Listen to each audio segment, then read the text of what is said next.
Hello everyone, welcome back to my channel score card classes. आज हम discuss करने जा रहे हैं class 8 science NCERT chapter 7 conservation of plants and animals. यह वीडियो इस चैप्टर का पार्ट 2 है। पार्ट 1 में हम पढ़ चुके हैं 7.1 से लेकर 7.6 तक के सारे टॉपिक। आज हम इसमें डिस्कस करने जा रहे हैं topic 7.7 wild life sanctuary and topic 7.8 national park.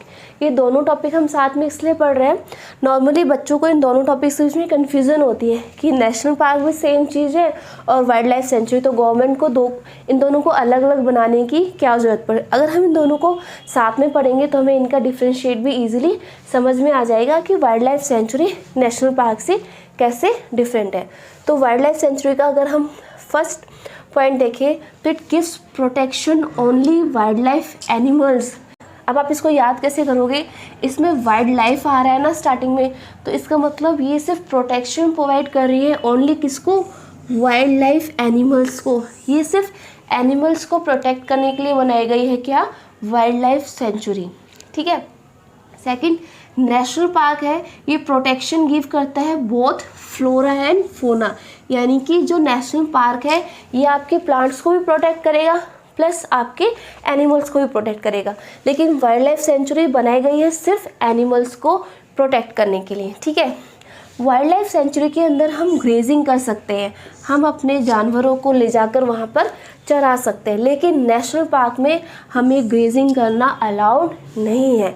Third point है cultivation of land is allowed, हम वहाँ पे कल्टीवेट भी कर सकते हैं। कुछ मेडिसिनल प्लांट होते हैं उनको हम घर लेके आ सकते हैं, या फिर हमें फायरवुड चाहिए तो उसको भी हम लेकर आ सकते हैं, लेकिन नेशनल पार्क में हमें कल्टीवेशन करना अलाउड नहीं होता है। ठीक है। फोर्थ पॉइंट है कि वाइल्ड लाइफ सेंचुरी में प्राइवेट ऑनरशिप भी हो सकती है, कि किसी ने प्राइवेट कंपनी ने ठेका ले लिया इस वाइल्ड लाइफ सेंचुरी का कि हम टेक के करेंगे, तो वाइल्ड लाइफ सेंचुरी वाले गवर्नमेंट वाले क्या करते हैं, उस वाइल्ड लाइफ सेंचुरी को प्राइवेट ऑनरशिप प्रोवाइड कर सकते हैं। लेकिन नेशनल पार्क कभी भी प्राइवेट ऑनरशिप में नहीं जाएंगे, ये सिर्फ गवर्नमेंट ही इनकी देखरेख करेगी और गवर्नमेंट ही इनसे रिलेटेड पॉलिसीज, रूल्स और मेथड बनाएगी। तो private ownership is not allowed in the national park. Fifth है हमारा नॉन बाउंड्रीज आर मार्क्ड।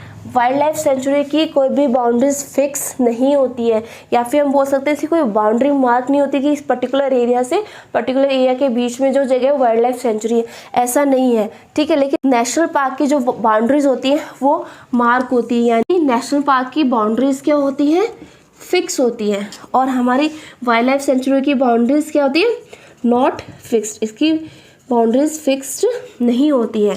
हम इसका एग्जांपल देखें तो पचमेड़ी वाइल्ड लाइफ सेंचुरी, अगर हम नेशनल पार्क का एक एग्जांपल देखें तो सतपुरा नेशनल पार्क। इंडिया में बहुत सारे नेशनल पार्क और वाइल्ड लाइफ सेंचुरी है। तो ये पूरा बेसिक से कॉमन डिफरेंस इन दोनों के बीच में सिर्फ एनिमल्स को प्रोटेक्शन प्रोवाइड करता है, और ये एनिमल्स और प्लांट्स दोनों को प्रोटेक्शन प्रोवाइड करता है। अगर हम बात करें जू की, नॉर्मली अपने पेरेंट्स के साथ जू में गए होंगे तो हम वहाँ पे भी प्रोटेक्शन प्रोवाइड करते हैं एनिमल्स को, लेकिन वो डिफरेंट क्यों है वाइल्ड लाइफ सेंचुरी से। वाइल्ड लाइफ सेंचुरी में नेचुरल हैबिटेट में एनिमल्स को प्रोटेक्शन प्रोवाइड की जाती है, पर जू में क्या होता है, आर्टिफिशियल हैबिटेट हम उन्हें प्रोवाइड करते हैं instead of their natural habitat. यानी कि जू के अंदर कोई भी नेचुरल हैबिटेट नहीं होता, हम आर्टिफिशियली हैबिटेट उनको प्रोवाइड करते हैं। आपने जू में देखो एक पिंजरा बना दिया शेर के लिए, खरगोश के लिए, तो पिंजरे के अंदर उनको डाल देते हैं। तो हम क्या कर रहे हैं, वो जो घर हैबिटेट उनको हम प्रोवाइड कर रहे हैं वो घर क्या होता है, आर्टिफिशियल होता है। अब आप मुझे कमेंट सेक्शन बॉक्स में बताओगे कि जू में जो एनिमल्स रहते हैं आर्टिफिशियल हैबिटेट के अंदर, क्या वो कंफर्टेबल है उस इन्वायरमेंट के अंदर। टॉपिक 7.8 के अंदर है प्रोजेक्ट टाइगर। हमारी इंडियन गवर्नमेंट ने प्रोजेक्ट टाइगर लॉन्च किया। क्यों लॉन्च किया, ऑब्वियसली प्रोजेक्ट टाइगर है तो हम क्या कर रहे हैं, टाइगर को प्रोटेक्ट करने के लिए हमने ये प्रोग्राम लॉन्च किया है। It was launched by the government ने इसे लॉन्च किया टू प्रोटेक्ट टाइगर्स को प्रोटेक्ट करने के लिए in our country, to ensure the survival and maintenance of the tiger population in the country. हमने ये देखा कि हमारी जो टाइगर पॉपुलेशन हमारी कंट्री के अंदर थी वो डिग्रेड हो रही थी, धीरे धीरे कम हो रही। तो हमें ये इंश्योर करना है कि इनको प्रॉपर इनकी हेल्थ पे हम काम करें, इनको हम फूड प्रोवाइड करें और इनको हम नेचुरल हैबिटेट प्रोवाइड करें, ताकि इंटरब्रीडिंग कर सके और इनके और भी बहुत ज़्यादा ऑफस्प्रिंग हो सके और हमारी जो टाइगर की पॉपुलेशन है वो इंक्रीज हो जाए। तो टाइगर से रिलेटेड हमें वो सारा काम करना है जिसकी वजह से जो टाइगर की पॉपुलेशन है वो इंक्रीज हो जाए, इस प्रोजेक्ट को हम क्या बोलते हैं, प्रोजेक्ट टाइगर। ठीक है, ये हमारे इंडियन गवर्नमेंट ने लॉन्च किया। ऐसे ही हमने एलिफेंट के लिए भी किया है, एलिफेंट प्रोजेक्ट। ठीक है, डॉल्फिन्स की हम देखेंगे, जो डॉल्फिन्स का नंबर है वो भी धीरे धीरे कम हो रहा है, तो हमने डॉल्फिन्स के लिए, क्रोकोडाइल, इन सब के लिए हमने क्या प्रोजेक्ट्स लॉन्च करके। तो प्रोजेक्ट टाइगर प्रोजेक्ट के अंदर क्या है, हम टाइगर्स को प्रोटेक्ट कर रहे हैं, उनकी हेल्थ के लिए, उनकी मेंटेनेंस के लिए, और उनको नेचुरल हैबिटेट प्रोवाइड हो, जिनकी वजह से जो टाइगर की पॉपुलेशन है वो इंक्रीज हो जाए। ठीक है, सेकेंड है हमारा अनडेंजर्ड एनिमल्स। अनडेंजर्ड एनिमल्स क्या होता है, जिन पे अभी खतरा मंडरा रहा है, यानी कि वो धरती पर अभी है तो, लेकिन उन पे खतरा मंडरा रहा है कि वो एक टाइम के बाद क्या हो जाएंगे, वैनिस्ड हो जाएंगे, धरती से लुप्त हो जाएंगे, हमें दिखाई ही नहीं देंगे। ऐसे स्पीसीज को हम क्या बोलते हैं, अनडेंजर्ड स्पीसीज, यानी कि ये खत्म होने की कगार पर है।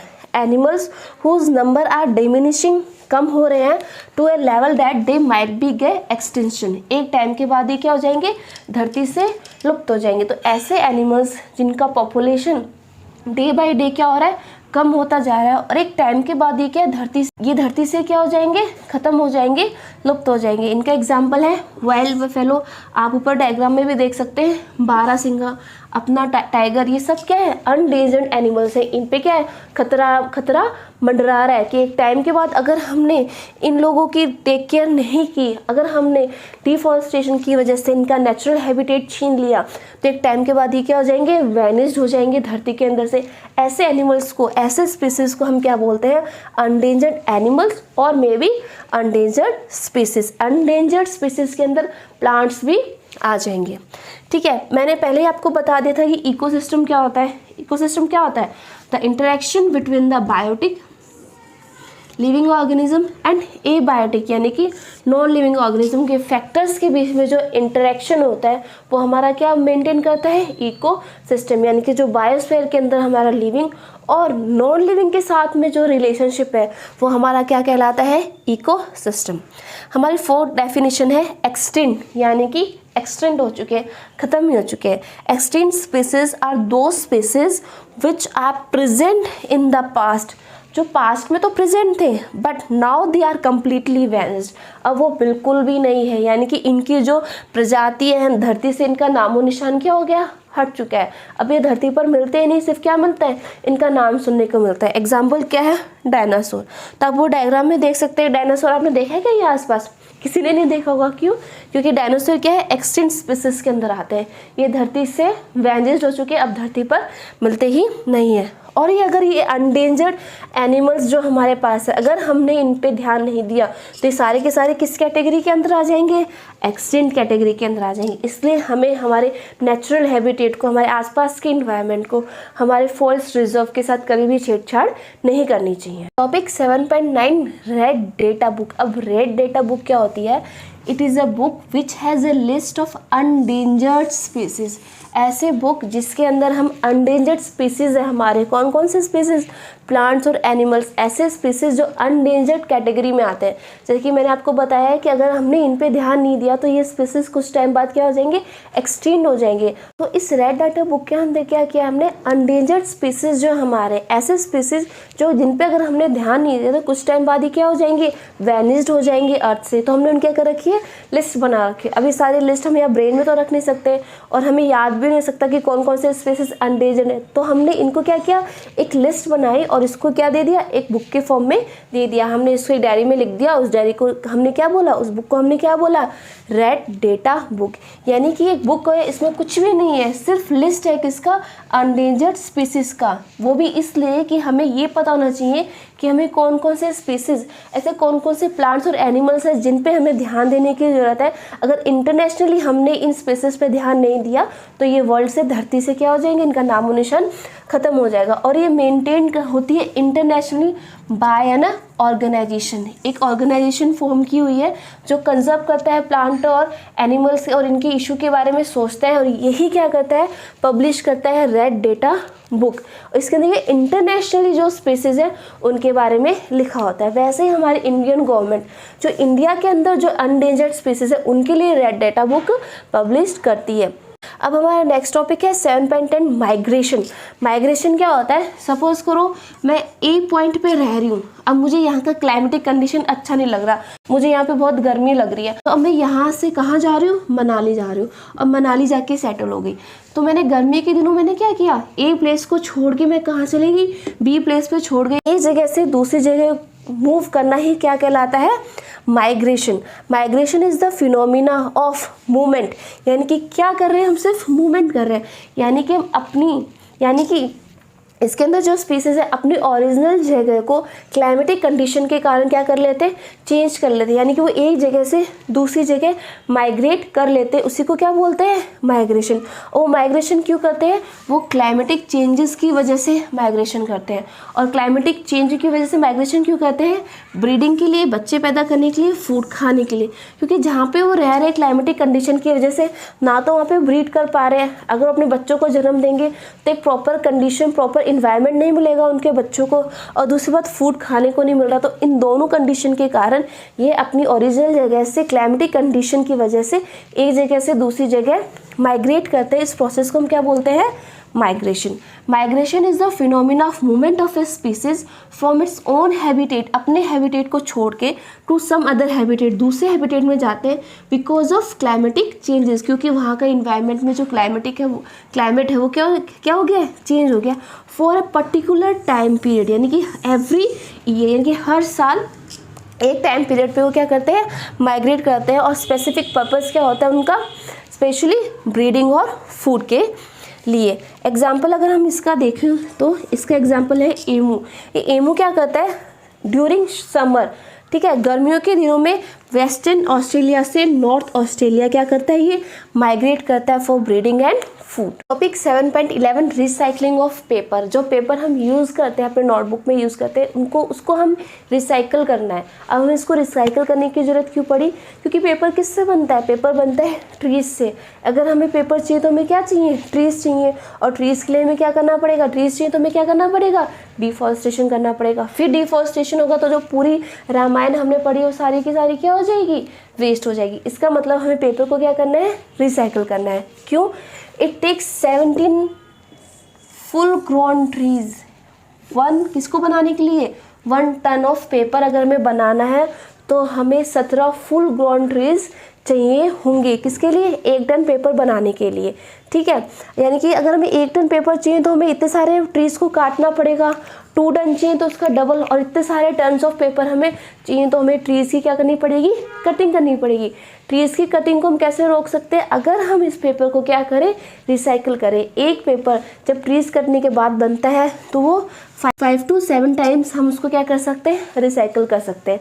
रिसाइकिल करने पर एक डिसएडवांटेज ये है कि जो पेपर की जो क्वालिटी है वो क्या हो जाएगी, डिक्रीज़ हो जाएगी, पहले जैसी नहीं रहेगी। लेकिन डिक्रीज़ होने के बाद भी हम पेपर को क्या कर सकते हैं, रिसाइकिल कर सकते हैं। अब पेपर्स को हमें कैसे बचाना है, या तो हम सेव करें या तो कंजूसी से लिखें, ठीक है, या फिर हम पेपर को रीयूज़ करें। जैसे हमने न्यूज़पेपर भी तो पेपर ही है, न्यूज़पेपर पढ़ लिया हमने, उस न्यूज़पेपर को फिर हमने अदर एक्टिविटीज़ में यूज़ कर लिया था, यानी कि इसको क्या किया, हमने रीयूज़ कर लिया, ठीक है। और लास्ट ऑप्शन तो हमारे पास क्या ही बचा है, रिसाइकिल करना है, यानी कि पेपर का जितना हो सके हमें सेव करना है, ठीक है। फर्स्ट पेपर को हो सके हमें उतना सेव करना है, सेव करने के बाद जितना हो सकता है हमें उसको रीयूज़ करना है पेपर को, और रीयूज़ करने के बाद हम इसको क्या करेंगे, हम रिसाइकिल करेंगे। और एक पेपर को हम कितनी बार रिसाइकिल कर सकते हैं, 5 to 7 टाइम्स। पेपर को रिसाइकिल करने से हमें क्या प्रॉफिट है, कुछ तो प्रॉफिट होगा तभी हम पेपर को रिसाइकिल कर रहे हैं। एक तो डिफॉरेस्टेशन के जो कॉन्सिक्वेंस हमने पढ़े थे वो सारे के सारे क्या हो जाएंगे, नहीं होंगे, वो हमारे लिए क्या होंगे, प्रॉफिट होंगे। दूसरी बात, ये नॉट ओनली ट्रीज को सेव करता है but also save energy and water, यानी कि फैक्ट्रीज में अब पेपर को बनाने के लिए क्या चाहिए, हमें एनर्जी चाहिए। अब ये एनर्जी किसकी, नेचुरल एनर्जी भी हो सकती है और मैन मेड एनर्जी भी हो सकती है ना। और ये पानी को भी बचाते, कि एनर्जी भी सेव कर रहा है और ये पानी भी सेव कर रहा है अगर हम ट्रीज से बनाए गए पेपर को रिसाइकिल करते हैं। और दूसरी बात क्या है, ये जो हार्मफुल केमिकल्स रिलीज़ होते हैं प्रोसेस के दौरान, जो हार्मफुल केमिकल्स या रेडिएशंस रिलीज़ होती हैं फैक्ट्रीज के अंदर से, उसको भी क्या करता है, ये रिड्यूस करता है। तो हमें क्या करना चाहिए कि हमें जो पेपर है उसको रिसाइकल फॉर्म में डालना चाहिए और पेपर को हमें रिसाइकल करना चाहिए। Topic 7.12 reforestation. रिफॉरेस्टेशन क्या होता है, रिफॉरेस्टेशन इज द रीस्टॉकिंग यानी कि उगाना of destroyed forest by planting new trees. आप ऊपर डायग्राम में भी देख सकते हैं, जहाँ से रिफॉरेस्टेशन का मतलब ये है कि जहाँ से हमने प्लांट्स को, फॉरेस्ट को हटाया था, ट्रीज को हटाया था, उसी जगह हमें क्या करना है, ट्रीज को न्यू प्लांटेशन करना है, यानी कि नए ट्रीज हमें उगाने हैं। अब हम ये देखें कि जो नए ट्रीज हम उगा रहे हैं वो अगर जितना हो सकता है हमें क्या वो सेम स्पीसीज के ही ट्रीज वहाँ पर उगाने चाहिए। अब सपोज कर हम ऊपर नॉर्थ में जाते हैं इंडिया के, तो एप्पल का ट्री कश्मीर में, मनाली में हो रहा है, अगर उसी एप्पल के ट्रीज को हम नीचे जाके साउथ में उगाएंगे तो वो स्पीसीज वहाँ पे उगेगी नहीं उगेगी। तो हमें जितना हो सकता है तो हमें जिस फॉरेस्ट से जिस तरीके के ट्रीज हमने हटाए हैं उसी एरिया में हमें जो प्लांटेशन कर रहे हैं न्यू ट्रीज का वो उसी स्पीसीज का होना चाहिए तो ज़्यादा अच्छा है, क्योंकि ट्रीज को डेवलपमेंट के लिए क्या एक स्पेसिफिक कंडीशन चाहिए। तो जिस एरिया में जो प्लांट उग रहा है अगर हम उसी को ही वहाँ उगाएं तो ईजिली उस कंडीशन में उग जाएगा, ग्रो कर जाएगा, है ना। तो इसको हम क्या बोलते हैं, रीस्टॉकिंग करना। हमारा जो डिस्ट्रॉयड फॉरेस्ट है इसको हम क्या बोलते हैं, रिफॉरेस्टेशन। अब रिफॉरेस्टेशन हमारे लिए क्यों इंपॉर्टेंट है, क्योंकि हमने डिफॉरेस्टेशन के जितने भी हार्मफुल कॉन्सिक्वेंस पढ़े थे, अगर हम रिफॉरेस्टेशन करेंगे तो सारे के सारे हमारे लिए क्या हो जाएंगे, बेनिफिशियल। यानी कि जो नुकसान हमें हो रहा था अब क्या मिल जाएगा हमें रिफॉरेस्टेशन से फ़ायदा। तो फॉरेस्टेशन आ रहा है इसके अंदर, और री मतलब क्या है, दोबारा से फॉरेस्ट को उगाना क्या कहलाता है, रिफॉरेस्टेशन। ठीक है। अब ये नेचुरली मैनमेड तो हम कर रहे हैं, ठीक है। रिफॉरेस्टेशन नेचुरली भी हो सकता है, कब होगा, अगर हम उस लैंड को जहाँ से हमने फॉरेस्ट की कटिंग की है, अगर हमने उस लैंड को अनडिस्टर्ब छोड़ दिया, ठीक है, लेफ्ट अनडिस्टर्ब, अगर हमने उस एरिया को बिल्कुल भी डिस्टर्ब नहीं किया 2, 4, 5 साल में, तो जो फॉरेस्ट वहाँ से जो हमने हटाया ना वो ऑटोमेटिक ही ग्रो करेगा। तो इसको हम क्या बोलेंगे, नेचुरली रिफॉरेस्टेशन। ठीक है। अब इंडिया ने क्या है कि फॉरेस्ट की कंजर्वेशन के लिए क्या करा है, कुछ एक्ट्स बनाए हैं, और इस एक्ट का क्या नाम दिया है, forest conservation act. This act is aimed at preservation and conservation किसका, natural forest and meeting the basic needs of people living in or nearby forest। Forest conservation act में हमारा एम क्या है कि हमें प्रोटेक्शन प्रोवाइड करना है, preservation करना है, कंजर्वेशन करना है किसका, नेचुरल फॉरेस्ट का। और जो पर्सन उस फॉरेस्ट के अंदर रह रहे हैं या फिर उस फॉरेस्ट के आसपास कोई पर्सन या कोई ट्राइब्स या फिर ग्रुप ऑफ पीपल रह रहे हैं तो हमें उनकी भी प्रोटेक्शन करनी है। तो ये सारे के सारे किसके अंदर आएंगे, फॉरेस्ट कंजर्वेशन एक्ट। इसी के साथ हमारा चैप्टर फिनिश होता है। होप सो आपको ये वीडियो समझ में आया होगा। अगर आपको मेरे वीडियोस अच्छे लगते हैं तो please like it, subscribe it and share it with your friends which means lots to me. अब हम आपको मिलते हैं हमारे नेक्स्ट वीडियो में। Thank you for watching my channel.